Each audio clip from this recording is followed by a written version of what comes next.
Gracias por ingresar a la videoclase, a la videolección número 39 de toda esta serie de 60 lecciones que nos hemos planificado acerca de Cristología, acerca de la bendita y gloriosa persona de nuestro Señor Jesucristo. Gracias por asistir. Bien, ingresamos a la lección número 39 y en esta vamos a tratar el tema 7. ¿Se acuerda que al principio dimos un listado de los 14 temas que íbamos a abordar? Bueno, ya hemos pasado por 6. Todo ese listado de 14 temas, todos comienzan con la letra E. Hemos pasado por 6, ingresamos al séptimo tema.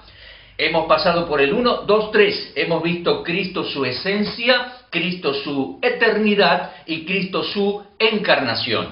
Y hemos llegado a la conclusión bien clara de que Él es Dios en ser humano judío impecable. Bien, punto número 4, hemos visto su ejemplo de vida, porque Él fue impecable, Él fue sin pecado. Y hemos visto, relacionado con su ejemplo, hemos visto su magnífica enseñanza, su cátedra. Él vivió y enseñó los 613 mandamientos de la Torá. Además enseñó profecía y revelación muy importante. Y en sexto lugar, hemos considerado Cristo su exclusividad. El gran yo soy.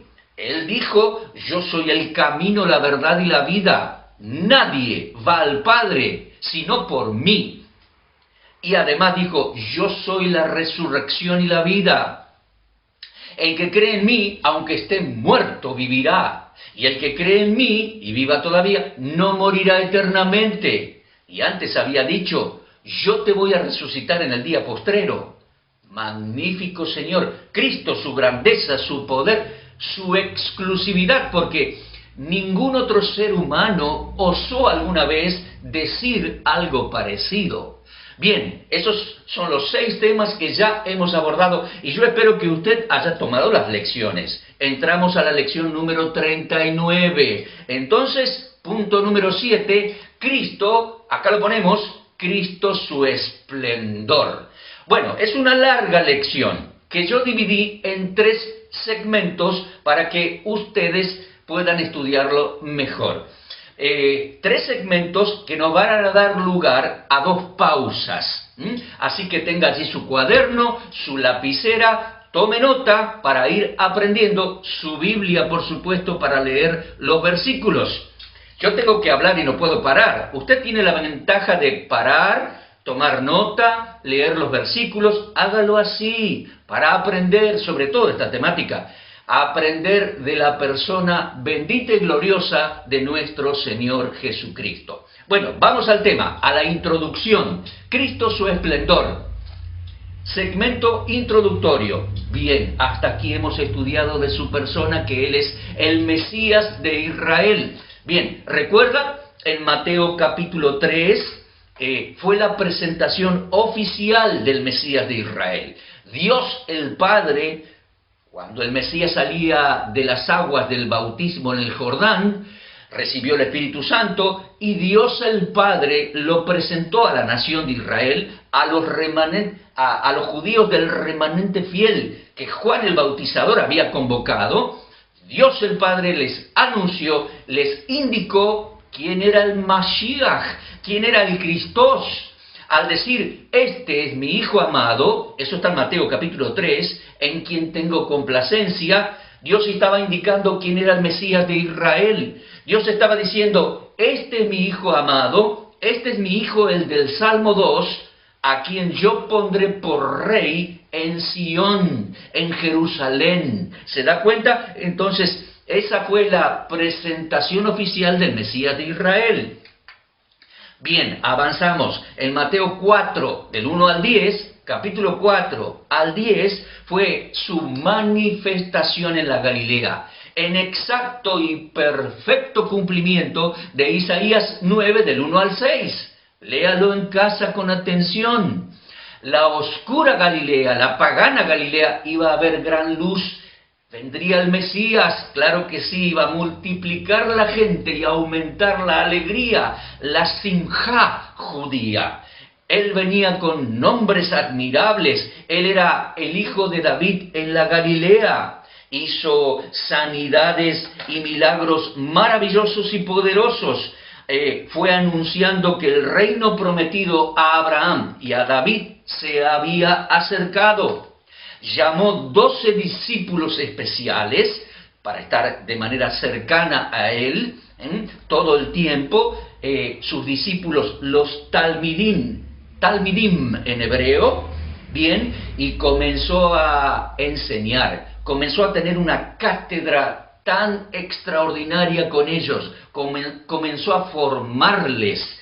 Bien, además, él fue por todas las aldeas, pueblos, para que todos los judíos en la Galilea se informaran de que el Mesías de Israel había llegado a la Galilea. Es más, en capítulo 10 dice, la mies es mucha, los obreros pocos, llama a sus 12 y los envía a anunciar a todos los pueblitos y aldeas de toda la Galilea, a los judíos, porque les dice no vayan a los samaritanos, no le hablen a los gentiles, es decir, no les hablen a los romanos, que había muchos en la zona, vayan a cada hogar y cada casa judía.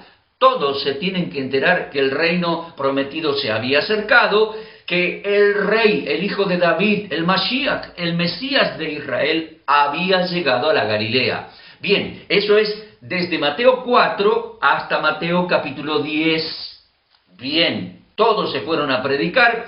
El Señor fue a predicar a las ciudades de ellos, dice Mateo 11:1, porque nadie es profeta en su propio pueblo, ¿vio? Entonces el Señor fue por todas las aldeas y por todas las sinagogas de toda la Galilea, anunciando que Él era el Mesías, anunciando que el reino prometido a David se había acercado. Ahora bien, en Mateo 11 y 12, el escritor Mateo nos documenta cómo progresivamente fueron rechazándolo. No la gente amaba al Señor, el Señor les sanó de enfermedades, le limpió de lepra, le curó de hemorragia, los libertó de demonios, resucitó muertos, la gente le seguía por miles. Claro, usted habrá oído de la multiplicación de los panes para 5.000 hombres, súmele niños, súmele mujeres y llega a 15.000, 20.000. Eso es mucho para aquellas regiones y poblaciones de gente del campo, agropecuarios, pescadores. Multiplicó la gente y aumentó la alegría. Bien, pero llegó un momento, nos dice Mateo 11 y 12, que los líderes religiosos comenzaron a observar que este muchacho de 30 años se lleva a las multitudes, que arrastra un montón de gente, que no estudió en nuestras escuelas rabínicas, y comenzaron a hacerle la contra, que no se lavan las manos, él y sus discípulos al comer pan, que no guardan de manera adecuada y meticulosa el sábado, como ellos dicen o decían que tienen que guardarlo. Lo comenzaron a hostigar, a hacer preguntas difíciles. Fue tremendo. En el fondo de la cuestión era que le tenían celos y envidia, y lo comenzaron a rechazar y lo comenzaron a hostigar.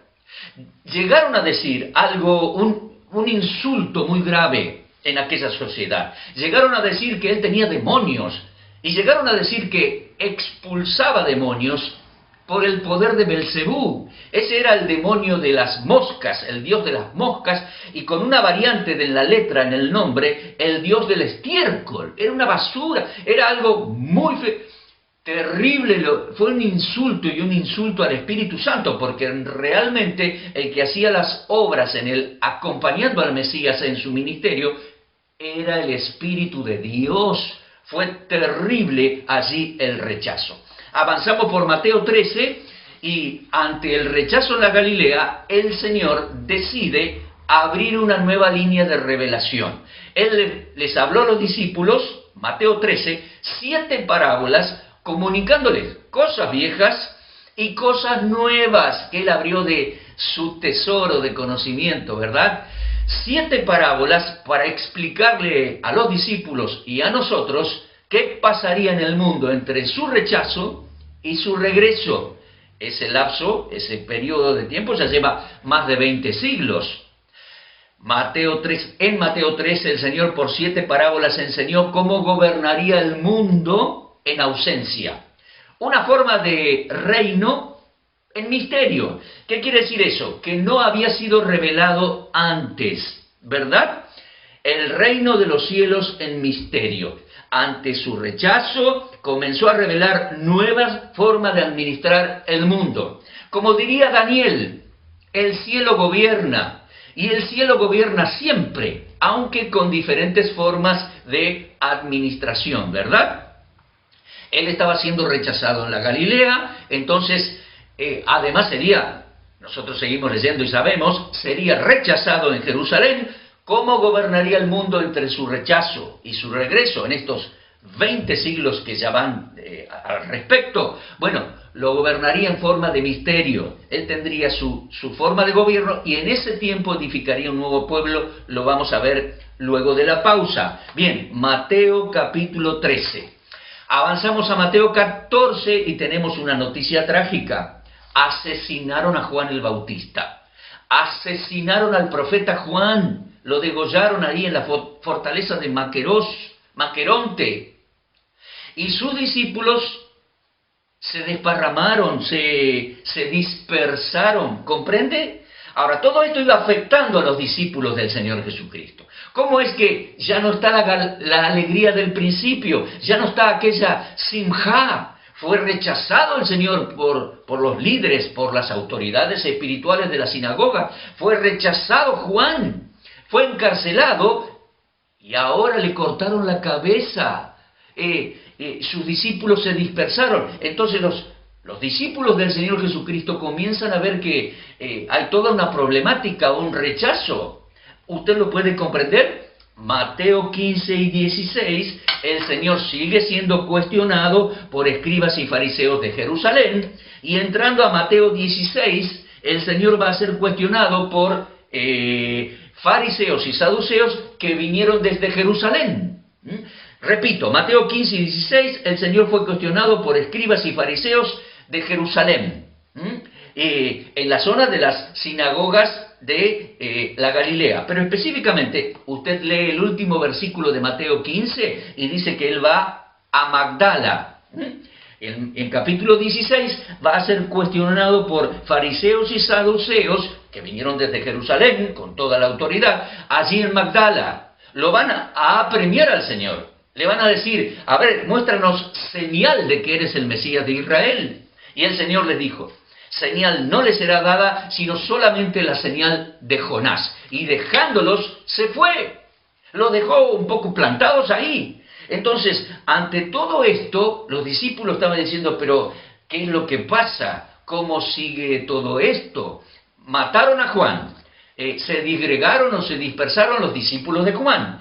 Rechazaron al Señor. Y el Señor está siendo hostigado y perseguido. ¿Cómo sigue todo esto? Leo, algunos seguidores habían dejado incluso al Señor luego de sus afirmaciones en Juan 6. ¿Lo recuerda? En la sinagoga de Capernaum.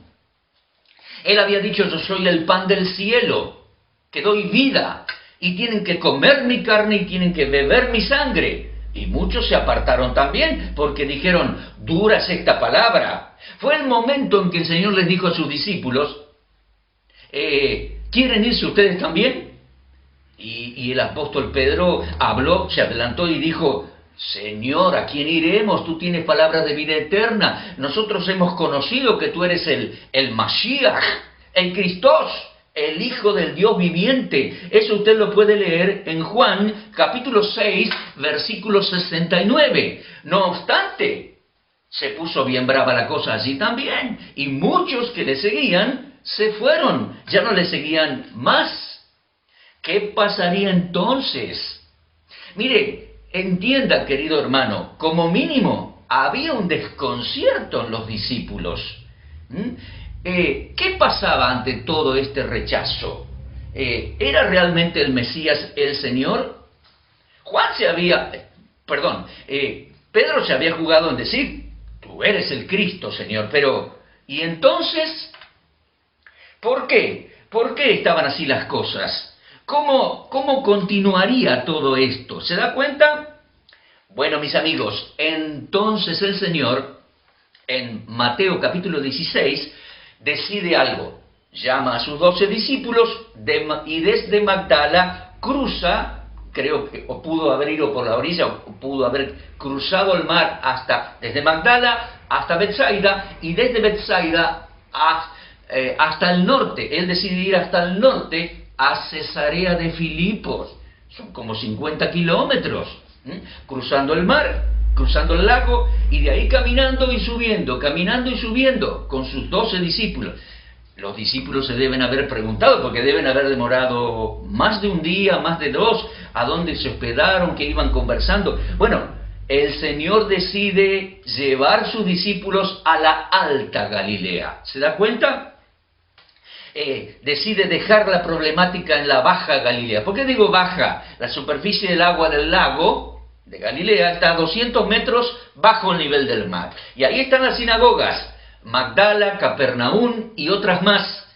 Las dos sinagogas que se mencionan por sus nombres son en la región de la orilla del lago de Galilea, es Magdala,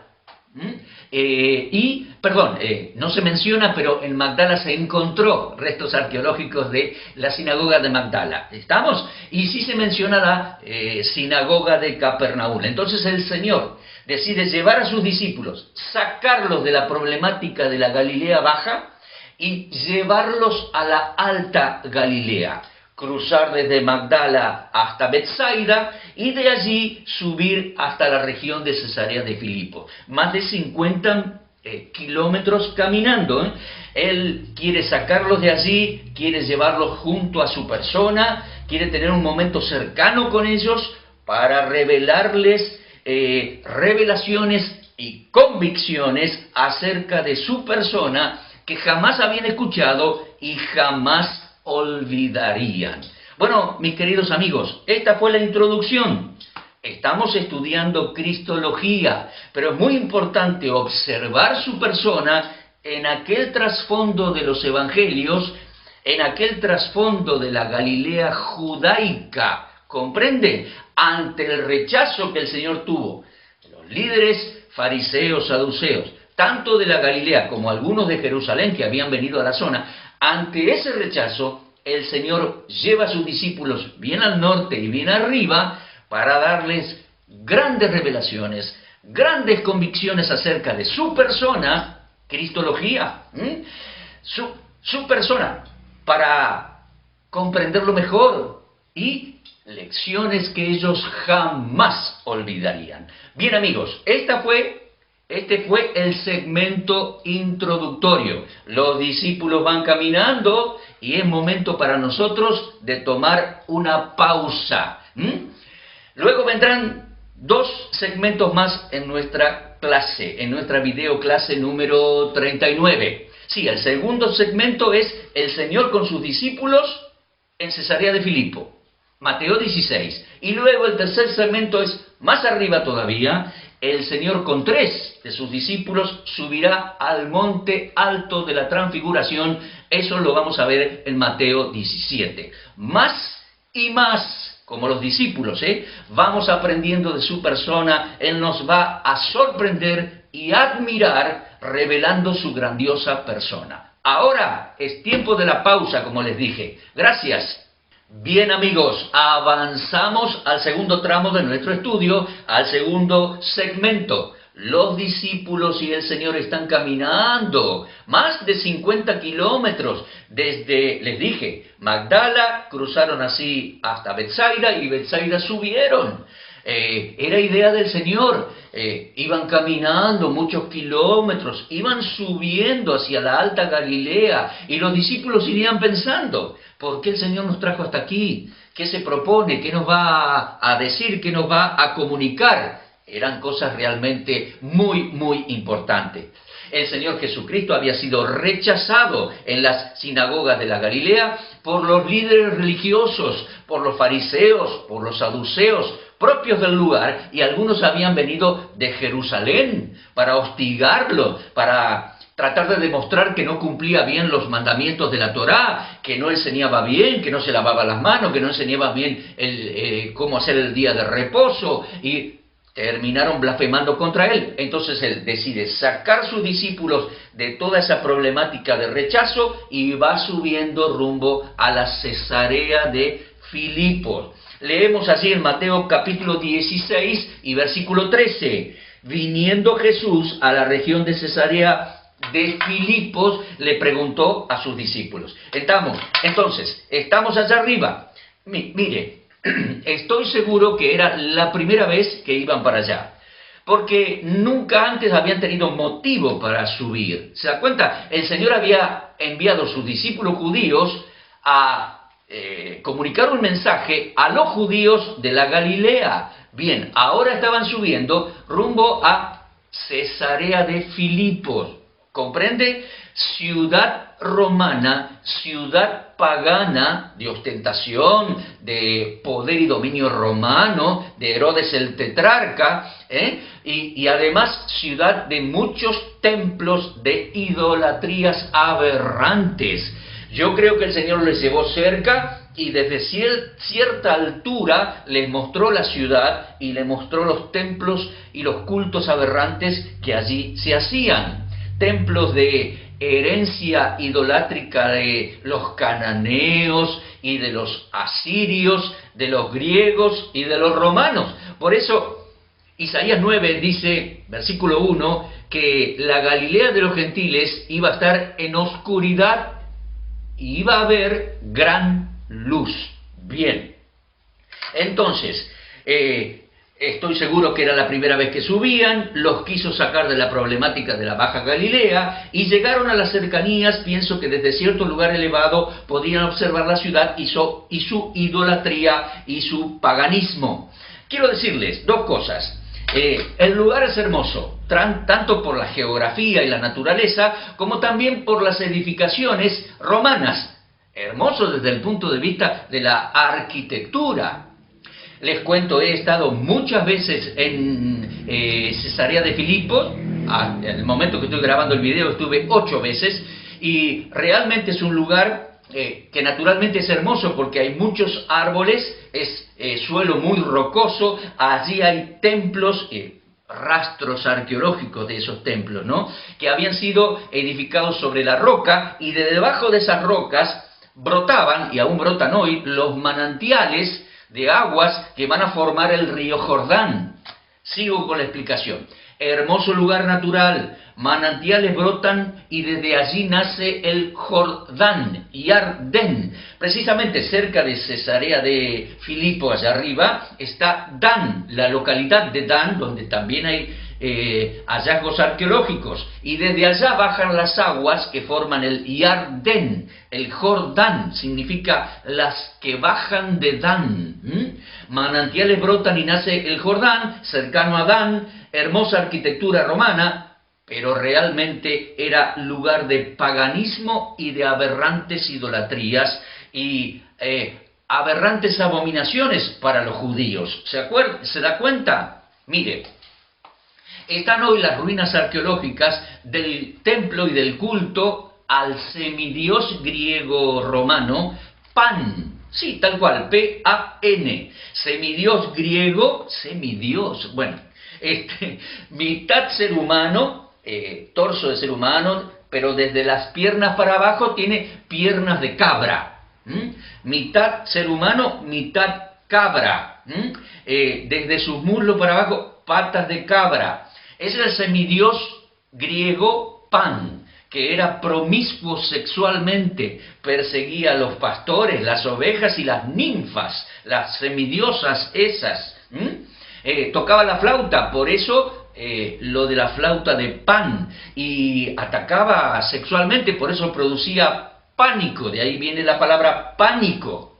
También hay restos arqueológicos de ciertos altares y templitos para las ninfas griegas allí en Cesarea de Filipo. Usted puede ver algunos videos y googlear algunos datos, buscarlo en Google a todo esto. Había allí un templo donde en la parte de atrás había un gran hueco en la roca donde se entraba, decían ellos, al inframundo, se entraba al Hades. Allí estaba la historia de Pan y el inframundo y todo eso. Y todo esto había sido construido sobre roca magnífica, roca maciza del lugar. Los griegos y los romanos habían hecho hermosas construcciones, todo, pero había nichos para los dioses y las ninfas, había nichos para las ofrendas, altares, sacrificios de animales. Se cree que desde arriba se lanzaban cabras y golpeaban contra el piso, enchastraban todo de sangre, rituales paganos abominables para los judíos. Entonces, habiendo salido de la problemática de las sinagogas y sus líderes religiosos, ahora el Señor los había llevado frente al aberrante espectáculo de la idolatría grecorromana. Mire usted, ese es el momento, en aquel lugar, ya caminaron juntos muchas horas, Él les va a preguntar: ¿quién dice la gente que es el Hijo del Hombre? Mire, el Señor se llama a sí mismo Hijo de Hombre. Ya lo hemos estudiado. Es el Hijo del Hombre de Daniel 7, 13 y 14. No es simplemente Ben Adam, hijo de Adán. Es un título mesiánico. Este es el título mesiánico preferido por el cual se llamaba el Señor a sí mismo. Y les pregunta: ¿qué dice la gente? ¿Quién es el Hijo del Hombre? Entonces los discípulos le dicen, bueno, algunos creen que Jeremías, Elías, otros Juan el Bautista resucitado. Miren las supersticiones de la gente, Hoy también preguntamos quién es el Cristo y nos dicen cualquier cosa. Bueno, lo importante es esto: el Señor Jesucristo les dice: ¿y ustedes? ¿Quién dicen que soy yo? Miren, usted lo puede leer allí, Mateo 16, 13 hasta el 16, 16. Voy a leer un poquito. Entonces, allí Pedro se adelantó y dice: tú eres el Cristo, Señor, el Hijo de Dios, el Hijo del Dios viviente. Y el Señor le dice: dichoso de ti, Simón, hijo de Jonás, porque no te lo reveló carne ni sangre, sino mi Padre que está en los cielos. Magnífico. Vamos a detenernos un poquito aquí. ¿Quién dicen ustedes? Eso es lo importante. ¿Y vosotros quién decís que yo soy? Iniciamos esta serie de Cristología preguntándonos así. Vamos a estudiar argumentos, vamos a conocer su persona para responder personalmente esa pregunta. ¿Y usted quién dice que es él? Bien, ¿y vosotros quién decís que soy yo? Se adelanta Pedro y esta vez dice lo correcto. Tú eres el Cristo, dice, tú eres el Mashiach en hebreo. Tú eres el Mesías, el Hijo del Dios viviente. Eso quiere decir, para la mentalidad judía, tú eres el Mesías, tú eres el Hijo de Jehová, que Jehová, nuestro Dios, pondrá por rey en Sión, en Jerusalén, dentro de un tiempo. ¿Se da cuenta? En Jerusalén como rey. Tú eres el Mashiach, el Hijo del Dios viviente. El Señor Jesucristo le dice a Pedro: correcto, Pedro, dichoso de ti. No te lo reveló carne y sangre, te lo reveló mi Padre que está en los cielos. Tú eres el Mesías, el Hijo del Dios viviente. Cambiamos de hoja y el Señor Jesucristo dice: correcto, entiéndalo, fue certero, correcto, estaba identificándolo como el Mesías de Israel. Dichoso eres, Simón, hijo de Jonás. Y aquí vamos a estudiar varios nombres y varios conceptos. Acompáñeme, tome nota con su cuaderno. Mi Padre que está en los cielos te lo reveló. Ahora, no fue una revelación exclusiva, No. Si en Mateo 3 lo había dicho en voz audible para los miles que estaban presentes en el río Jordán. ¿Se acuerda?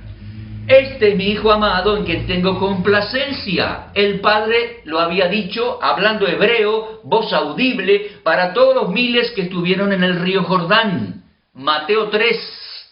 Bien, recuerde que Andrés, su hermano, y los hijos de Zebedeo estuvieron allí, Juan, etcétera, estuvieron allí y luego se lo fueron contando a otros y llegaron a la Galilea y se lo dijeron a Pedro: Simón, hemos encontrado el Mesías.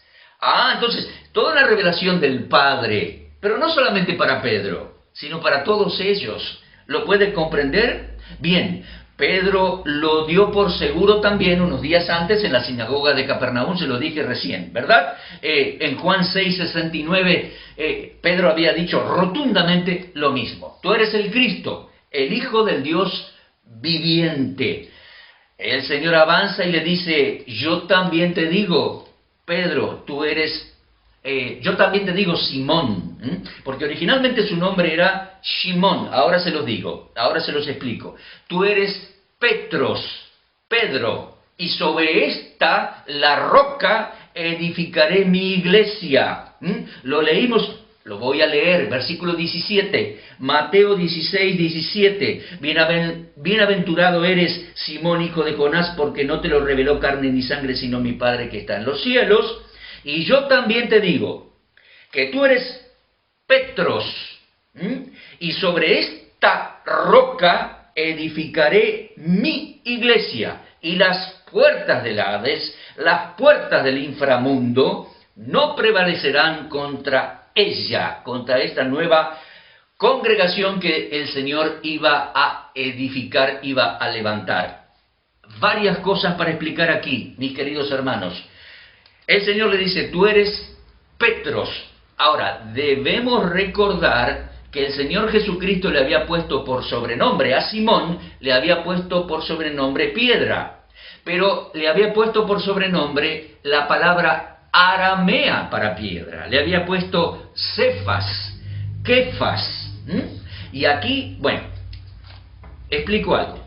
Nosotros tenemos manuscritos griegos de Mateo, pero sabemos rotundamente que el Señor hablaba hebreo con sus discípulos, y más con los temas de la palabra de Dios y la fe. Bien, tenemos manuscritos griegos. El Señor y los discípulos hablaban hebreo, y muy probablemente Mateo haya escrito el original de su libro en hebreo. Bueno, aquí tenemos una serie de situaciones especiales. Son un problema, tenemos que tratarlas con cuidado. Las palabras originales del hebreo, que especulamos con eso, porque tenemos palabras del Evangelio de Mateo en griego. Y bueno, todo eso se debe traducir al castellano, y también tenemos influencias del inglés, porque hemos recibido ciertos conceptos de enseñadores en inglés. Entonces, no es fácil todo esto. Lo digo más ordenadamente. Tú eres Pedro, dijo él, Petros en griego, y yo también te digo, le dice, sobre esta, la roca, edificaré mi iglesia. Caí taute te Petra. Y sobre esta, una roca para edificar, sobre esta... Y evidentemente él estaba señalando la roca firme para edificar encima, que atañe a su persona. Sobre esta, la Petra, la gran roca para edificar. Petros es una roca pequeña que se puede manejar con la mano. Petra es una roca de fundamento, roca para edificar encima. Sobre esta Petra, tú eres Pedro, sobre esta la Petra, la piedra, edificaré mi iglesia. Algo más, tome nota. Si bien tenemos, vuelvo un poquito sobre lo mismo para decirlo más prolijamente. Si bien tenemos manuscritos de Mateo en griego, recordemos que el idioma del Señor era hebreo, y que muy probablemente el original de Mateo haya sido escrito en hebreo. Además, recordemos que el Señor le puso por sobrenombre a Pedro Cefas, Kefas. Lo deducimos de Juan 1:42, Evangelio de Juan 1:42, aquí lo ponemos. Y era piedra, pero en arameo, Kefas o Cefas, ¿comprende? Un poquito más les voy a explicar. El nombre original de Pedro era Shimón, Simón, y significa, en el hebreo, significa oyendo. Shimón implica que Dios había oído la oración de sus padres. Shimón, oyendo. Shimón, hijo de Jonás. Por eso el Señor dice hijo de Jonás, porque menciona especialmente a su papá. Bueno, era costumbre de los judíos referirse a los nombres así. Shimón, hijo de Jonás. Shimón, Dios oyó la oración de tus padres. Y dice, sobre ese nombre, el Señor le pone un sobrenombre. El sobrenombre puesto por el Señor es Cefas, en arameo, que en griego sería Petros, piedra pequeña, piedra que se maneja con mano, ¿de acuerdo? Ese Cefas y ese Petros si quiere decir piedra pequeña. Resumiendo, Dios había escuchado las oraciones de sus padres, y este sería un hombre duro, un hombre de firmes convicciones. Eso sería Pedro. Y realmente llegó a serlo. El Señor hizo un trabajo como mentor en la vida de Pedro que fue magistral. Después él llegó a ser el gran predicador de Jerusalén y ese hombre firme de convicciones. Mire usted. Entonces, Dios había oído las oraciones de sus padres, de tus papás, Shimón. Y yo te llamo Cefas, porque tú serás un hombre duro, un hombre de firmes convicciones. Bien, ahora tenemos que observar que aquí tenemos un juego de palabras en la expresión del Señor. En Mateo 16, 18 le dice, tú eres Petros, tú eres Kefas, creo que usó el original en arameo, tú eres Cefas, y sobre esta, la roca, edificaré mi iglesia.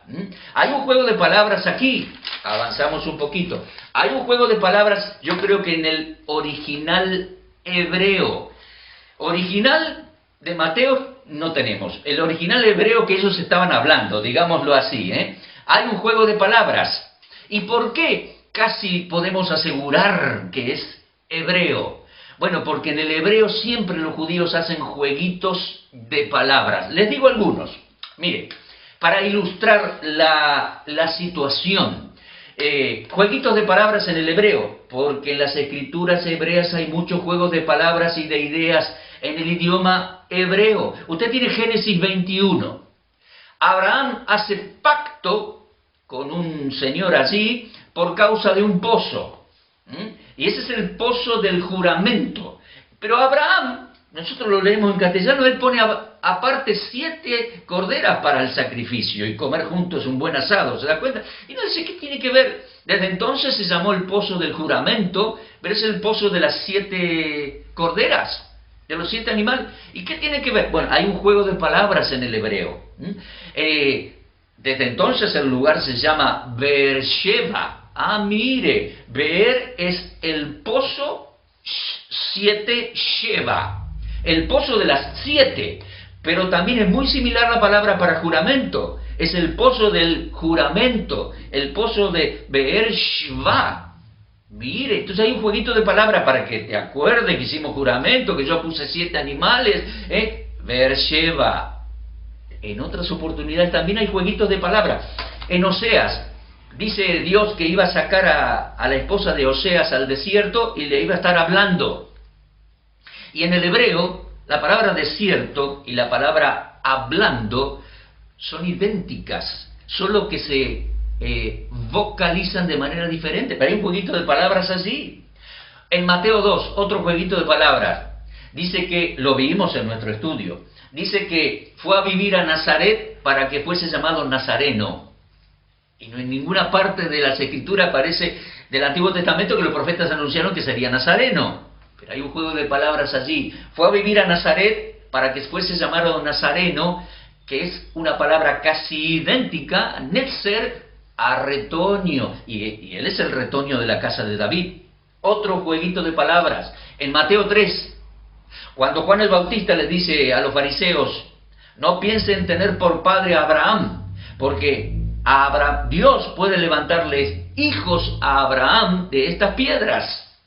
Mira el jueguito de palabras, en castellano no lo notamos, pero en hebreo hijos es banim y piedras es abanim. Mire, ab se le agrega, mire, y justamente ese ab es la palabra padre, suena igual que padre, entonces de hijo a piedras es banim y abanim.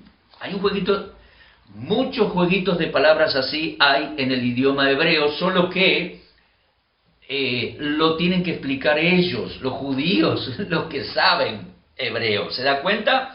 Bueno, entonces, aquí en hebreo, mejor dicho, en Mateo 16, 18,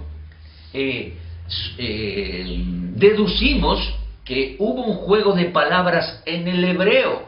No tenemos el hebreo, bueno, pero también se traslada, se traduce el juego de palabras al griego. Bueno, mi Biblia está en castellano, pero los manuscritos griegos. Entonces, sería algo así. Tú eres Cefas del arameo, que sería en hebreo Aben. Tú eres piedra. Y la roca, el Señor dice en griego, dice, esta, la roca, y esa es Hatzur, la roca. Paro, ¿le explico? Le recuerdo, la roca, Hatzur, es el Dios de Israel. Búsquelo por favor en Deuteronomio capítulo 32. Moisés ahí los confronta con la roca a la nación de Israel. El Dios de Israel es Hatzur, la roca. Lo mismo en segundo libro de Samuel, capítulo 23. Son los últimos días del rey David, son los últimos dichos, expresiones, y él dice, me habló la roca, Hatzur, el Dios de Israel. A tal punto, le doy un detalle más, en la declaración de la independencia del Estado de Israel, el 14 de mayo de 1948, aquella tarde de viernes, los judíos redactaron la declaración de la independencia y justo antes de firmar allí dice, ponemos nuestra confianza en Hatzur, la roca de Israel, el gran Dios de Israel. Entonces, el gran Dios de Israel es la roca, Hatzur en hebreo. Ahora, pasa al griego, porque tenemos manuscritos griegos, y es Petra, la gran roca, la gran base sólida de roca para edificar encima. Bien, Petro, en el griego entonces, Petros es piedra pequeña, esa sería la traducción de Cefas. Pedro es Petros, piedra, pero en el caso de el Señor Jesucristo, el cambio es la roca, Petra, roca de fundamento para edificar encima. Mis amigos, algo más en cuanto a Petra en griego, roca de fundamento sobre la cual construir. El Señor ya había usado la palabra Petra. ¿Usted se acuerda? En Mateo capítulo 7, cuando termina el Sermón del Monte, Mateo 7, 24 y 25, Él dice, ¿a qué compararé el hombre que escucha mi discurso y obedece? Es el hombre que edifica su casa sobre la roca. Vienen los ríos, los vientos, permanece. Hombre insensato no edifica sobre la roca, edifica sobre la arena.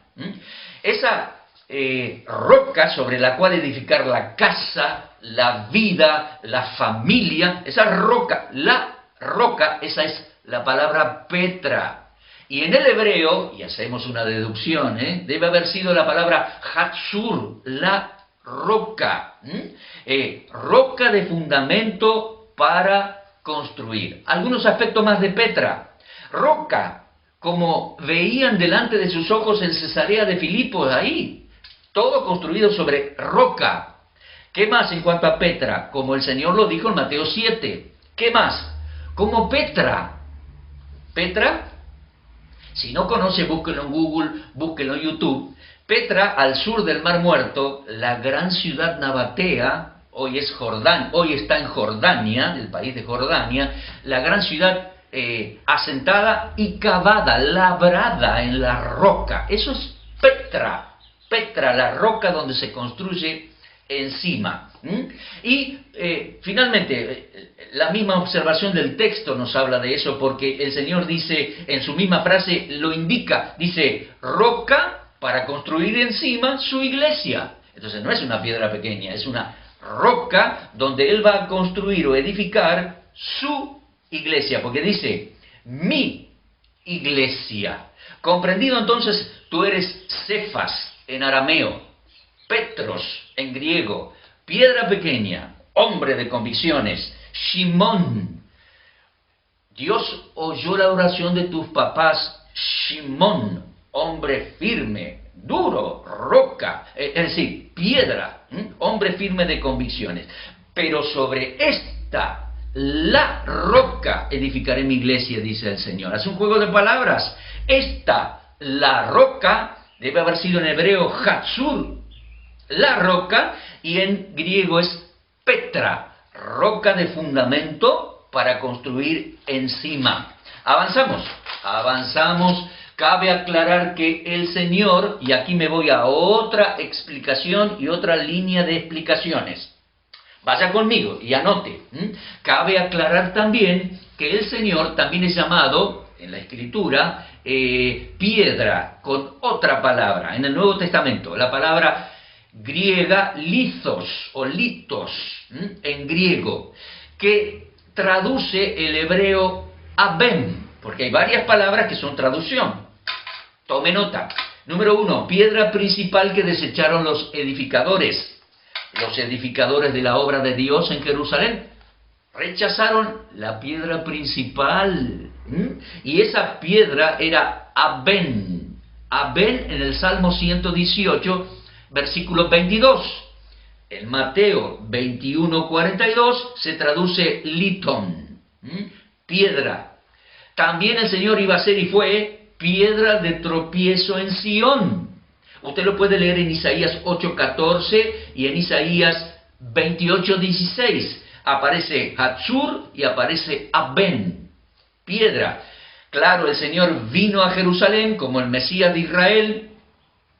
Caifás y su gente tenían ahí el negocio y el poder de la religión, eran todos unos corruptos. Aparece el Señor en el templo, para ellos fue un tropiezo. Lo quisieron matar y terminaron matándolo. Piedra de tropiezo en Sión. Pablo así lo menciona en Romanos 9:33. Lithon y Petran, Romanos 9:33. Otro aspecto más. Piedra que el Señor es piedra, de acuerdo al libro de Daniel, piedra que destruirá los poderes y culturas paganas cuando regrese a reinar. En Daniel capítulo 2, versículo 34 y versículo 45. Allí es Aben en el hebreo, piedra que destruirá los poderes y las culturas paganas. Es la piedra que destruye toda la imagen de los reinos paganos, la imagen del sueño de Nabucodonosor. ¿Se da cuenta? Entonces, ahí también él es piedra, pero es otra piedra cortada, dice, no con mano, que destruye la imagen. Y además, tome nota también, lo vamos poniendo, además, Pedro mismo dijo que el Señor era piedra, litos, predicando en Jerusalén en Hechos 4, 11 y 12, dijo, el Señor Jesús es la piedra reprobada por ustedes, los edificadores de la obra de Dios, desechada por ustedes. Él es la piedra, y no hay otro nombre debajo del cielo dado a los hombres en que podamos ser salvos. Hechos 4, 11 y 12. Él es piedra. Y avanzamos más, y Pedro mismo escribió en su epístola, primera de Pedro 2, 4 al 8, acerquémonos a él, piedra viva, liton, piedra viva es Jesús, preciosa, piedra escogida de Dios, magnífica. Y nosotros también debemos ser edificados en él y sobre él como piedras vivas. Incluso el apóstol Pablo usó en sus escritos la persona de Cristo como el fundamento de la iglesia, y nosotros sobreedificamos encima de la persona del Mesías, el Cristo, el Señor. ¿Se da cuenta? Esto aclarando en cuanto a piedra. Pero aquí en el texto de Mateo 16, y ahora volvemos a Cesarea de Filipo, él es Hatzur, la roca sobre la cual edificaría su iglesia. Repaso, tú eres Cefas, Pedro, en arameo, piedra. Tú eres Petros, en griego. Y sobre esta, la roca, Hatzur, el Mesías, el Dios de Israel, el ser humano judío, sobre esta, la roca, edificaré, porque era un plan a futuro. Él no estaba edificando todavía su iglesia a la altura del relato de Mateo 16. Dice, edificaré. Su iglesia comenzaría, y comenzó en Hechos capítulo 2 en Jerusalén, y terminará toda su construcción para ser llevada al cielo en el rapto o arrebatamiento de la iglesia. Entonces el Señor dice, sobre esta, la roca, edificaré mi iglesia. Mire la palabra mi. Nos compró, somos pueblo propios, pueblo suyo. Iglesia es pueblo nuevo, querido hermano. Edificaré, distinto a Israel. Israel estaba ahí, Israel eran ellos. Edificaré una nueva congregación. Y este nuevo pueblo que Dios iba a edificar, el Señor es un pueblo que no reemplaza a Israel, porque edificaré mi iglesia sin abandonar a Israel y sus promesas. Ese pueblo, esa iglesia, eclesia en griego, ese pueblo, esa asamblea está compuesta de judíos que le creyeron y salieron de su religiosidad, y de gentiles romanos paganos que le creyeron y salieron de sus más aberrantes idolatrías. ¿Puede comprender? Las puertas del inframundo, las puertas del Hades, nunca iban a prevalecer contra ella, la asamblea, la iglesia de Dios. Bien, sigamos un poquito más. Vamos a Mateo capítulo 16, versículo 19. Tú eres Pedro, sobre esta roca edificaré mi iglesia, a ti te daré las llaves del reino de los cielos. A ti te daré las llaves, Pedro. Y todo lo que ates en la tierra será atado en los cielos, todo lo que desates será desatado en los cielos. A ti te daré las llaves de ese reino. ¿Cuál reino? Obviamente es el que explicamos en la introducción. Obviamente es el reino interino, con el cual el Señor gobierna el mundo en ausencia. ¿Está? Porque el reino está presente. Ese reino interino que va entre su rechazo y su regreso. 20 siglos ya llevamos con este reino interino del Señor. Y a Pedro le dio las llaves de ese reino. ¿De acuerdo? ¿Cómo se cumplió esto? ¿Qué significado tiene? Bueno, Pedro iba a abrir el reino, iba a abrir la predicación y la entrada al reino a los judíos, número 1, en Jerusalén, a partir de Hechos capítulo 2.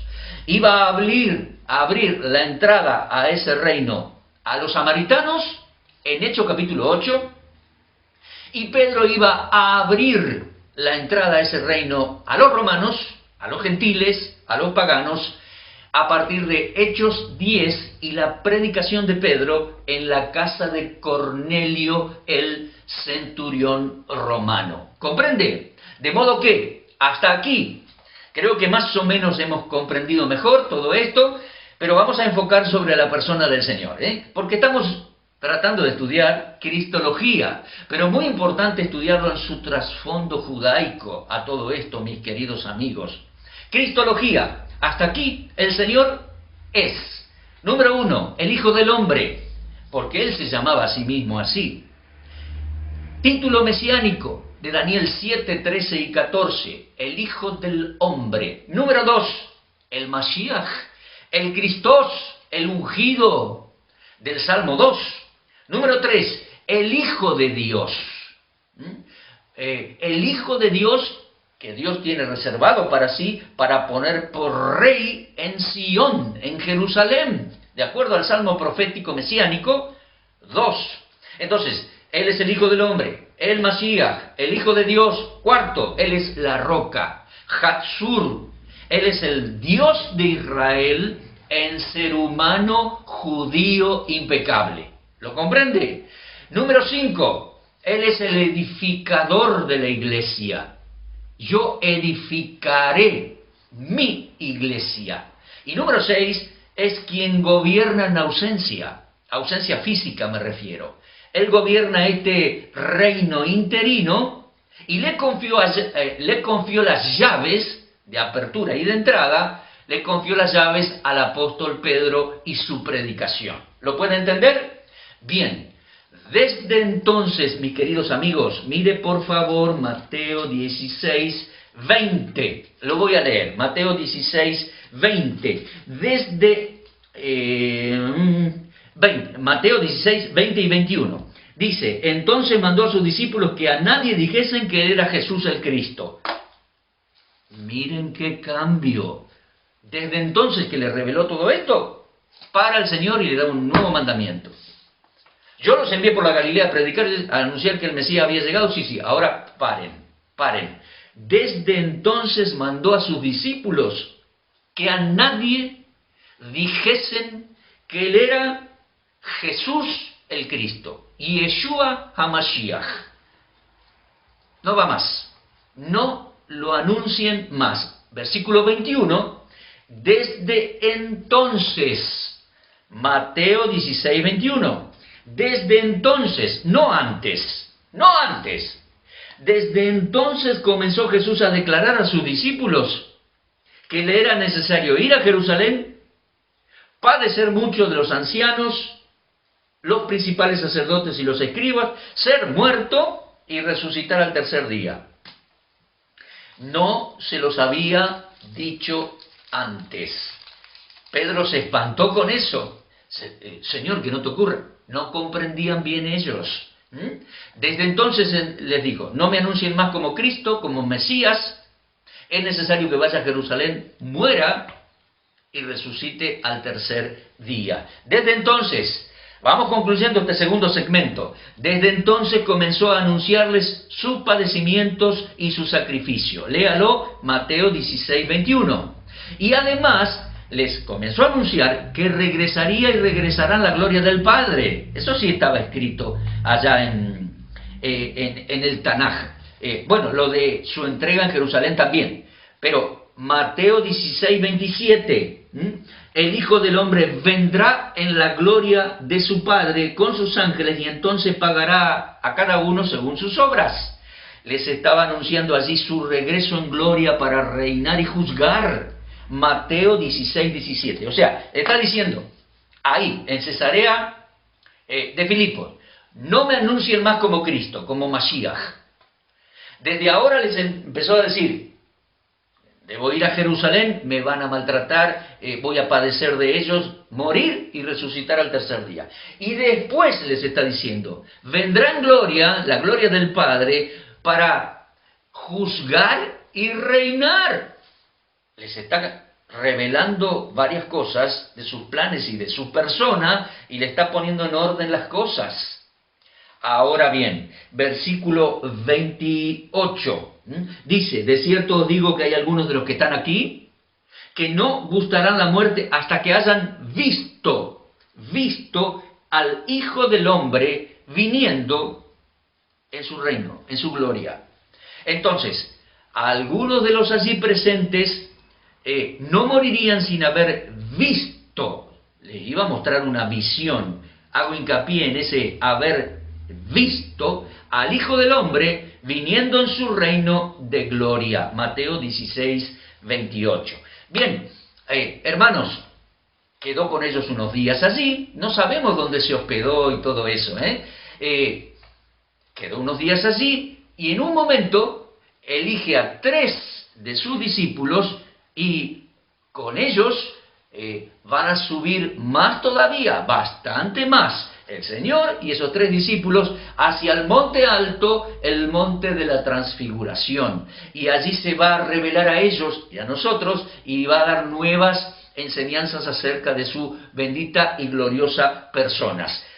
Así que el Señor llama a 3 y empiezan a caminar hacia el norte y empiezan a subir bastante al monte alto. ¿Se da cuenta? Bueno, mientras ellos suben, es el momento de una nueva pausa. Luego de la pausa avanzamos hacia el tercer segmento de esta clase, la transfiguración, el Señor de gloria, Mateo 17. Pausa entonces, gracias. Bueno, gracias por continuar conmigo. Último tramo de la lección número 39. Subimos y avanzamos desde Mateo 16 hacia Mateo 17. En Mateo 17:1 dice, lo leo, dice, 6 días después, Jesús tomó a Pedro, Jacobo y a Juan, su hermano, y los llevó aparte a un monte alto. No se dice cuál es, pero allí cercano, bueno, hay que caminar y subir bastante, está el monte más alto, el monte Hermón. Bien, fíjese, les explico algunos detalles. Mateo 17:1, 6 días después de lo que dijo, o de lo que había dicho, ¿de acuerdo? Jesús toma a Pedro, a Jacobo y Juan, su hermano, los hijos de Zebedeo. Queridos hermanos, esto es porque toma a 3, porque de acuerdo a la ley de Moisés, todo se testifica y todo se resuelve con 2 o 3 testigos. Iba a ser algo muy importante lo que él les iba a revelar, los lleva a ellos 3, yo entiendo eso, en calidad de testigos. Los lleva al monte alto, no se dice cuál es, pero vamos a leer ahora en Salmos la misma expresión, monte alto. Lo más probable, como les dije recién, es que haya sido el monte Hermón, al norte de Cesarea de Filipo. Es más, se dice que Cesarea de Filipo está al pie del monte Hermón. Tenían que subir unos kilómetros y subir a altura. La altura máxima del monte Hermón son unos 2.800 metros sobre el nivel del mar. No sé si subieron hasta allá lo más alto, pero bueno, era un esfuerzo, era un cansancio, comenzó a hacer frío, comenzó a haber neblinas, y es el lugar donde hay nieves permanentes. Desde allá bajan las aguas, y muchas de ellas se filtran y salen como manantiales. Desde allá son las aguas limpias, sanas, que dan lugar al río Jordán. Por eso el río Jordán baja con aguas vivas. Ese es el concepto de aguas vivas. Bueno, monte Hermón. Actualmente el monte Hermón es límite entre Israel, el Líbano al noroeste y Siria al noreste. Es una pequeña cadena montañosa, no es solamente una cúspide, un monte, el monte Hermón. Entonces, llama a 3 el Señor y va con ellos subiendo hacia el Hermón. Ahora bien, ¿qué se proponía el Señor? Los 9 que se quedaron acá abajo, o sea, ahí en Cesarea de Filipo, en los alrededores, en algún lugar estuvieron hospedados, los 9 se deben haber preguntado, ¿por qué llevó el Señor a ellos 3? ¿Qué les dirá? ¿Qué les enseñará? Y los 3 que iban con él se iban preguntando, ¿para qué el Señor nos lleva tan alto? Vamos caminando, vamos subiendo, ¿por qué? Bueno, mientras ellos suben, yo les voy a proponer algo, es parte de nuestra lección. Para comprender mejor la expectativa mesiánica de los judíos y comprender mejor al Señor, el Mesías judío, les propongo leer 3 salmos, un poquito así de los 3. Salmo 67, que voy a buscar ahora, Salmos 68 y Salmo 80. Acompáñenme. Frecuentemente nosotros leemos los salmos con nuestra mentalidad latinoamericana y en forma devocional. Vamos a leerlo ahora como los salmos textualmente son y como los judíos los leen y esperan sus promesas, ¿de acuerdo? Bien, Salmo 67, nos estamos metiendo en la esperanza y expectativa de los judíos, expectativa mesiánica. Salmo 67, fíjese por favor, leo algunos textos, dice: Dios tenga misericordia de nosotros, los judíos, y nos bendiga, haga resplandecer su rostro sobre nosotros. Yo lo tengo marcado con color. Haga resplandecer su rostro sobre nosotros, para que sea conocido en la tierra tu camino, en todas las naciones tu salvación. Te alaben los pueblos, oh Dios, todos los pueblos te alaben. Mire eso de hacer resplandecer su rostro, alégrese y gócense las naciones, dicen los judíos, versículo 4, porque juzgarás los pueblos, cuando vengas, obviamente, juzgarás los pueblos con equidad, pastorearás, mire ese concepto, las naciones en la tierra, te alaben los pueblos, oh Dios, todos los pueblos te alaben. La tierra dará su fruto, nos bendecirá el Dios, Dios de Israel, el Dios nuestro. Bendíganos Dios y témanlo todas las naciones, todos los términos de la tierra. Lo ajustó allí a la lectura del Salmo 67. Dios vendrá con rostro resplandeciente para juzgar y pastorear a Israel y pastorear las naciones. Interesante. Salmo judío, salmo mesiánico, salmo con expectativa mesiánica. Cuando Dios venga, juzgará, reinará. Salmo 68, otro salmo allí. Mire, levántate, Dios, levántese Dios. Sean esparcidos sus enemigos y huyan de su presencia los que le aborrecen. Esa palabra presencia, la palabra rostro también, Como es lanzado el humo, los lanzarás. Como se derrite la cera delante del fuego, así perecerán los impíos delante de Dios cuando venga. Mire, versículo 3, los justos, los judíos, se alegrarán, se gozarán delante de Dios y saltarán de alegría cuando Él venga.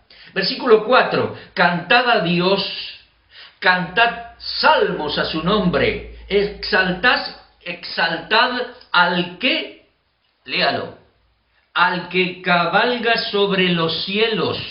Lo mismo va a repetir en versículo 33, al que cabalga sobre los cielos de los cielos, desde la antigüedad. Mire, ahora le digo más, cuando dice cielos puede también traducirse nubes. Al que cabalga sobre las nubes, cabalga sobre los cielos, padre de huérfanos y defensor de viudas. 68:5 es Dios, el Dios de Israel en su santa morada. Versículo, tengo que saltar algunos porque es bien largo, ¿verdad? Léalo completo en casa. Versículo 8, por ejemplo. La tierra tembló, destilaron los cielos ante la presencia de Dios. Aquel Sinaí tembló delante del Dios de Israel. Aquí va a mencionar los montes, comenzando desde el monte Sinaí, donde Dios descendió y le dio la ley al pueblo, le dio la ley por medio de Moisés. Descendió Dios a ese monte y ahora ellos están allá arriba, sobre los montes de la zona alta de la Galilea, las alturas del Golán, que hoy se llaman así. ¿Entiende? Los montes. Y Dios eligió esos montes también para manifestarse y terminará reinando Dios en el monte Sión. El Mesías va a volver al monte de los olivos y reinar en Sión. Montes. ¿Oyó? Bien. Entonces el salmista va hablando de esto y dice, versículo 14, recuerden cuando esparció el Shaddai, el omnipotente, los reyes allí. Fue como si hubiese nevado en el monte Salmón. Monte de Dios, versículo 15, monte de Dios, el monte de Basán, monte alto el de Basán, el de las alturas del Golán. Hermanos, creemos que este es el Hermón, monte alto. ¿Vio que le dije? La misma expresión de Mateo, vamos a leer ahora en Mateo 17, los llevó al monte alto el de Basán. Mire por favor, versículo 16, ¿por qué observáis, oh montes altos, al monte que deseó Dios para su morada? Ciertamente el monte Sión es chiquitito allí, está a 800 metros sobre el nivel del mar, es pequeñito el monte Sión y el monte de los olivos, donde Dios va a reinar, el Mesías. Y dice, ¿por qué montes altos miráis al monte chiquitito que Dios eligió para reinar? Ah, mire, versículo 17, los carros de Dios se cuentan por ventenas de millares, el Señor viene del Sinaí y viene a su santuario. Mire, con carros, millares y millares sobre nubes. Ah, el gran Dios de Israel. Mire por favor, versículo 19, bendito el Señor, esa es la palabra hebrea Adonai, bendito el Señor, cada día nos colma de beneficios y de bendiciones. Avanzo porque tengo que avanzar, no puedo leer todo por causa del tiempo. Mire, Salmo 68, 25, los cantores irán delante. Claro, los músicos detrás, en medio, las doncellas con panderos. Esta es la entrada del gran Dios de Israel. Bendecid a Dios en las congregaciones, al Señor, vosotros de la estirpe de Israel. Allí estaba el joven Benjamín, señoreador de ellos, los príncipes de Judá en su congregación, los príncipes de Zabulón y los príncipes de Neftalí. Justamente estos son las dos tribus, la zona donde el Señor vino a la Galilea para cumplir Isaías 9 del 1 al 6. Mire, este es el gran Dios de Israel. Versículo 32. Reinos de la tierra, cantad a Dios, cantad al Señor. Esperanza mesiánica cuando Él venga. Versículo 33. Al que cabalga sobre los cielos de los cielos, a Él dice, cantad. Bueno, mis amigos, mire la esperanza. Tome estos versículos, nos estamos informando un poquito, Tome estos versículos en la forma que lo leen los judíos y con mentalidad judía, viene del hebreo, es Dios, el gran Elohim, el gran Adonai, el gran El Shaddai, el que cabalga las nubes, viene desde los montes altos, desde el Sinaí, los montes altos de la Galilea, y va a venir a reinar a un monte no tan importante geográficamente hablando, pero es el más importante de todos. Sión Dios eligió para reinar. Mire lo que comunican los salmos. Salmo 80, muy importante. Mi amigo, usted conocerá de memoria Salmo 23, versículo 1. Salmo judío, salmo escrito por David. Y dice, Jehová es mi pastor. 23, 1. Jehová es mi pastor, no me faltará. Ese es el salmo del pastor de Israel que nos pastorea en forma personal. Jehová es mi pastor, pastor personal. Ahora, en el Salmo 80, el mismo Dios es el pastor nacional de Israel. Mire, lea conmigo. Literalmente, Salmo 80. Oh pastor de Israel, escucha, tú que pastoreas como a ovejas a José, que estás entre querubines, no hay duda que es Dios, ¿no? Que estás entre querubines, resplandece, acuérdese, resplandece su rostro, resplandece su persona, el gran pastor de la nación de Israel. Mire, Salmo 80, versículo 3, oh Dios, restáuranos, haz resplandecer tu rostro y seremos salvos. Tome nota, yo lo tengo marcado con color. Haz resplandecer tu rostro, pastor de Israel, seremos salvos, dicen los judíos. Mire, versículo 7, oh Dios de los ejércitos, restáuranos, dicen los judíos, haz resplandecer tu rostro y seremos salvos. Guárdelo con color ahí, guárdelo en su mente. Haz resplandecer tu rostro, Dios de Israel, entonces seremos salvos. Los judíos, Bien, sigo leyendo, versículo 14, 80-14. Oh Dios de los ejércitos, vuelve ahora, mira desde el cielo, considera y visita tu viña, la planta que plantó tu diestra, Israel, Versículo 17, qué importante el 17, mírelo por favor, sea tu mano sobre el varón de tu diestra, el que está sentado a la diestra de Dios. Sea tu mano sobre el varón de tu diestra, el Mashiach, el Cristo. Sea tu mano sobre el varón de tu diestra, sobre el Hijo de Hombre que para ti afirmaste. Lo afirmó para que sea rey cuando regrese. Versículo 18, así no nos apartaremos de ti, vida nos darás e invocaremos tu nombre. Mire el 19, oh Jehová, Dios de los ejércitos, restáuranos, haz resplandecer tu rostro y seremos salvos. Insisto, mire, márquelo, haz resplandecer tu rostro y seremos salvos, dice el judío, el escritor, haz resplandecer tu rostro, oh gran Dios, pastor de Israel. Bien, los discípulos van subiendo con el Señor, el Señor y tres de ellos, Pedro, Jacobo y Juan. Y nosotros estábamos leyendo como para interiorizarnos de la mentalidad judía al leer los salmos, la esperanza, la expectativa mesiánica. Haz resplandecer tu rostro, Señor, ven cabalgando nubes, reina, bendice a Israel y las naciones. Qué bárbaro, qué magnífico, ¿verdad?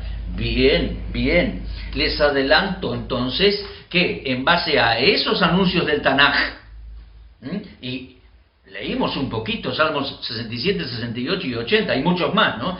En base a esos anuncios del Tanaj, el Señor les iba a dar a conocer a ellos, a estos tres, Pedro, Jacobo y Juan, como el Señor de gloria. Se iba a revelar, se iba a mostrar a ellos como el Señor de gloria, en todo poder y majestad, como desde el Sinaí se mostró a Moisés, y con Moisés, usted lo puede leer en Éxodo 24, 15 al 18, él se iba a mostrar en gloria para con ellos tres sus testigos. Con eso en mente, mis queridos hermanos, voy a leer Mateo 17, del 2 al 8. Mateo 17 dice: 6 días después Jesús tomó a Pedro, Jacobo y Juan, su hermano, y los llevó aparte a un monte alto. Y se transfiguró delante de ellos. Palabra griega metamorfosis, una transformación de su persona. Delante de ellos resplandeció su rostro como el sol, sus vestidos se hicieron blancos como la luz. Resplandeció su rostro. ¿Se acuerda lo que leímos en los Salmos, no? Bueno, versículo 3. He aquí les aparecieron Moisés y Elías hablando con él. Entonces Pedro dijo a Jesús: Señor, bueno es para nosotros que estemos aquí. Si quieres, hagamos aquí 3 enramadas. Una para ti, otra para Moisés, otra para Elías. Mientras él aún hablaba, una nube de luz los cubrió. Tremendo es eso. Y aquí una gran voz desde la nube que decía: Este es mi Hijo amado, en quien tengo complacencia, a él oíd. Al oír esto, los discípulos se postraron sobre sus rostros y tuvieron gran temor. Entonces Jesús se acercó, los tocó y les dijo: levántense, no teman. Alzando ellos los ojos, a nadie vieron, sino a Jesús solo. Cuando descendían del monte, versículo 9, Jesús les mandó diciendo: no le digan a nadie la visión hasta que el Hijo del Hombre resucite de los muertos. Magnífica revelación en gloria del Señor a sus 3 discípulos, a sus 3 testigos. Una explicación más ordenada y completa. Avancemos. Dice: se transfiguró delante de ellos. Palabra griega metamorfosis, una gran transformación de su persona. de ser humano, que lo habían visto siempre como ser humano y que es ser humano, se transfiguró, su rostro resplandecía, su vestidura, mire, resplandecía su rostro como sol. Imagen muy similar a Daniel capítulo 7, versículos 13 y 14, y Daniel, sobre todo Daniel capítulo 10, cuando el Señor se revela a Daniel para darle profecías, revelaciones. Mire, además sus vestidos eran blancos como luz blanca. Y dice además que Moisés y Elías hablaban con él. Es un misterio esto. ¿Cómo llegaron allí? ¿Cómo el Señor los llevó? ¿Cómo hablaban con él? ¿Cómo supieron los discípulos que eran Moisés y Elías? Bueno, el Señor se los dijo, se identificaron. Y esto es algo extremadamente importante para la nación de Israel, hermanos, porque ellos son referentes en la historia de Israel. Moisés es el gran Moisés y Elías es el gran Elías, y referentes en cuanto al regreso del Señor, según lo leemos en Malaquías capítulo 4. Mire usted, hablaban de su regreso, dice los evangelios, hablaban hablaban de su salida del mundo, de su éxodo. Bien, sus vestidos blancos como luz, Moisés hablaban y Elías hablaban con él. Entonces estaba Pedro primero asombrado de la situación, asombradísimo, contento, emocionado, conmovido, mis amigos. ¿Saben? Yo creo que Pedro, como buen judío, vio la gloria del Señor y debe haber pensado que había llegado la gloria de manifestar su magnífico reino. Había llegado la hora de su gloria. Aquí comenzaría el reino. Yo creo que Pedro estaba pensando, aquí nos subimos a una nube y vamos sobre los montes y va a reinar. Llegó el reino. Bueno, estaba muy emocionado, pensó que era la hora del reino, era la hora del rey resplandeciente, pero no era todavía. Él estaba tan contento y dijo, Señor, hagámonos tiendas, tabernáculos. Él estaba diciendo, como buen judío, estaba diciendo, hagámonos sucas, hagámonos tabernáculos, festejemos Sucot, ha llegado el reino, ha llegado el rey. Eso estaba pensando y diciendo, ¿se da cuenta? Pero no sabía bien lo que decía, porque no era ni tiempo ni lugar. ¿Vamos? Hasta ahí. Bien, en ese momento una nube de luz, incluso esa nube de luz se reflejaba por la neblina y el frío del lugar. ¿Se da cuenta? Una nube de luz los envolvió y los impacta de nuevo, los inunda, los invade la voz del cielo, la voz del Padre, sin duda, sin duda. Y mire, el Padre dice, lo voy a leer aquí, que dice, este es mi Hijo amado, como había dicho en el Jordán. Número 2, en quien tengo complacencia, como había dicho en el Jordán. Y número 3, a él oíd. Este es mi Hijo amado. Y les está diciendo a los discípulos, no tengan la menor duda, aunque fue fuertemente rechazado allá abajo, allá en la Galilea Baja, este es mi Hijo amado, mi Hijo del Salmo 2, el Mashiach, el Rey, que a su tiempo pondré por Rey en Sion, de acuerdo al Salmo 2. Este es mi Hijo amado, en quien tengo complacencia. No cometió ningún error, fue magnífico, es perfecto, se complace mi alma en él. Número 2. Y número 3, a él oíd. Claro, porque los discípulos tenían cierta incertidumbre. ¿Qué pasaba? ¿Qué pasaría? ¿Se da cuenta? A él oíd. Él les está dando nueva revelación. Él les está informando cómo serán las cosas de ahora en adelante. Este es mi Hijo amado. Número 2, en quien tengo complacencia y es perfecto. Y número 3, a él oíd. Los discípulos quedaron ahí quietitos en el suelo con mucho temor. Dios les había dicho que aunque abajo lo cuestionaron y lo rechazaron en la Baja Galilea, este es el gran Mashiach, el gran Dios de Israel en ser humano judío. A él oíd. Este es el de rostro resplandeciente que vendrá y reinará en gloria y juzgará. Pero ahora no era el tiempo. Entonces no era el tiempo. Los discípulos con su rostro en tierra y el Señor tocó su hombro, el hombro de Pedro, y ellos se levantaron y vieron a Jesús solo, de nuevo, como ser humano y ser humano que es, ¿verdad? Bien, un detalle más. El Padre respaldó sus palabras, sus determinaciones y sus revelaciones a Elohim. ¿Se da cuenta? Se postraron, tuvieron temor y de pronto de nuevo solo Jesús. Solo Jesús.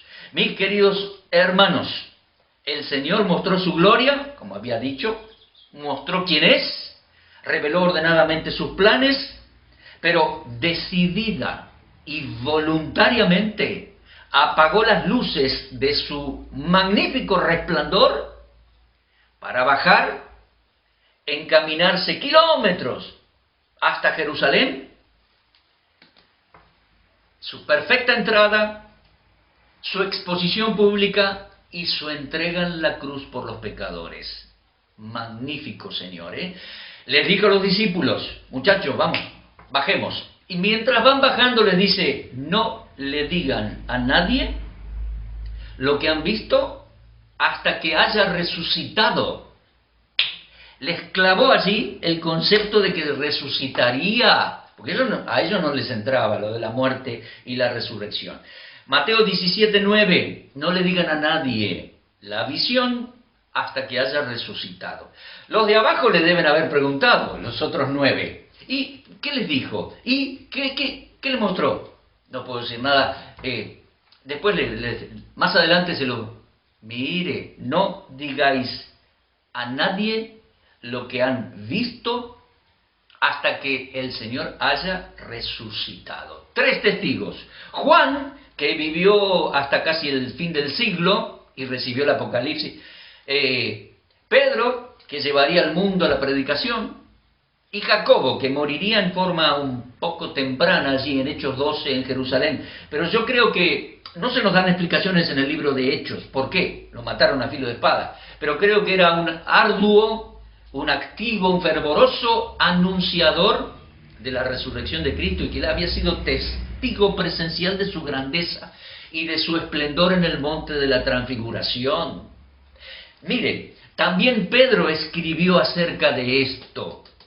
Segunda Pedro, lo voy a buscar aquí, segunda epístola del apóstol Pedro, tome nota por favor, lo ponemos aquí, segunda epístola de Pedro,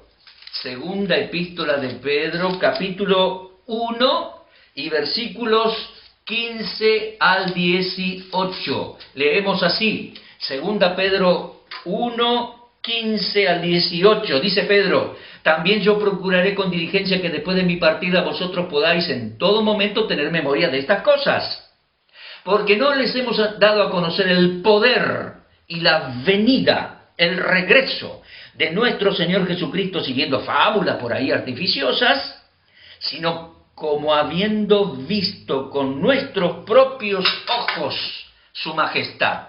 Mire lo que dice Pedro. Él fue testigo presencial. Dice, yo les hablé de su regreso en gloria, habiendo visto con mis propios ojos su majestad. Y sigo leyendo. Versículo 17, pues cuando él recibió de Dios Padre honra y gloria, claro que sí, en el monte de la transfiguración, esto fue respaldo del Padre, y recibió honra y gloria. Este es mi Hijo amado, en quien se complace mi corazón, a él oigan, es un respaldo. Versículo 17, pues cuando él recibió de Dios Padre honra y gloria, le fue enviada desde la magnífica gloria la voz que dijo, la voz del Padre obviamente, ¿no? Este es mi Hijo amado, en el cual tengo complacencia. Y dice Pedro, versículo 18, nosotros oímos esa voz enviada del cielo, cuando estábamos en el monte alto, en la transfiguración. Y tenemos también la palabra profética más segura, la palabra profética hebrea, a la cual hacéis bien en estar atentos como una antorcha que alumbra en lugar oscuro hasta que Él regrese. Mire, magnífico lo de Pedro, ¿eh? Magnífico lo de Pedro. Bueno, cerramos dando un repasito y enfatizando los puntos sobre cristología. En otras oportunidades vamos a estudiar Mateo, mis queridos. Yo tengo en mente el proyecto de dar todo Mateo en videos también. Van a ser como 100 videos. En la gracia del Señor, Dios mediante, algún día tal vez lo hagamos. Ahora Pedro está como testigo de lo que vio allá y nosotros resumimos. ¿Cómo comenzó todo? En Cesarea de Filipo le preguntó a los muchachos, ¿qué dice la gente que soy yo? ¿Y ustedes quién decís que soy yo? Ahí viene, pregunta clave desde el principio. Ahí viene la pregunta clave para nuestra cristología. ¿Quién decís que soy yo? Su persona y su poder, sus planes, sus promesas. ¿Quién decís que soy yo? Número 1, el Hijo del Hombre. Daniel 7, Daniel 10. Número 2, el Mashiach, el ungido, el Cristos, que pondrá por rey en Sion. Salmo 2. Número 3, el Hijo de Dios. Salmo 2, que reinará en Sion. La roca, Hatzur, la roca sobre la cual edificará y está edificando su iglesia. ¿Qué más? Señor de su reino. 1, 2, 3, 4, 5. Señor de su reino. Él reina en ausencia. Señor de su reino. Un punto más. Soberano Señor de gloria, como marca Salmo 67, Salmo 68, Salmo 80. Él es el gran Elohim, el gran Dios, el gran Adonai, el gran El Shaddai, el Dios de los ejércitos, Jehová de los ejércitos, el pastor de la nación de Israel, Salmo 80. Él es Dios en ser humano judío, el Cristo.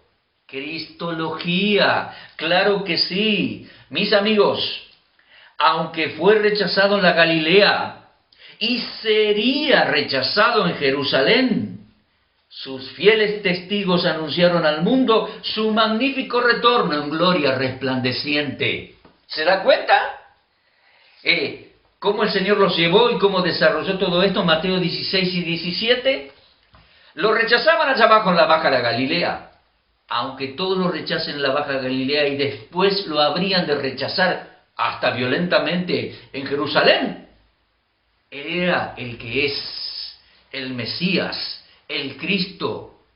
¡Ah, qué magnífico! Mis amigos, voy terminando.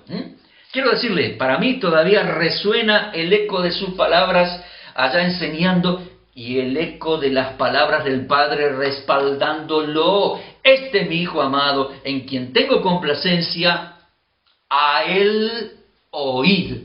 Y a ti te digo, querido hermano, pase lo que pase, a Él oíd y a Él esperadle con toda confianza. Él no fallará jamás ninguna de sus palabras, ninguna de sus promesas.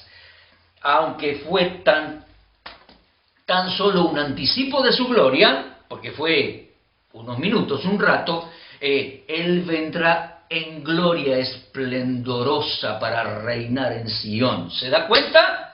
Bien, por eso titulamos esta lección número 39, Cristo, su esplendor, su magnífico y resplandeciente persona, su esplendor de gloria para cuando regrese. Amén y amén. Bueno, gracias por haber llegado hasta el final de esta larga lección. Ponga aquí un me gusta, si realmente le gusta, y suscríbase a nuestro canal. Coménteselo a amigos y hermanos de la iglesia y que puedan reunirse, escuela dominical, para compartir estos videos de enseñanza bíblica. Y por favor, considere apoyarnos con sus oraciones y ofrendas. Los videos siempre van a ser gratis para alcanzar y edificar a la mayor cantidad de gente. ¿Se da cuenta? Siempre van a ser gratis, pero necesitamos del apoyo económico de algunos para vivir y seguir llevando adelante todo este ministerio. Muchísimas gracias, los espero en la gracia de Dios en la próxima lección.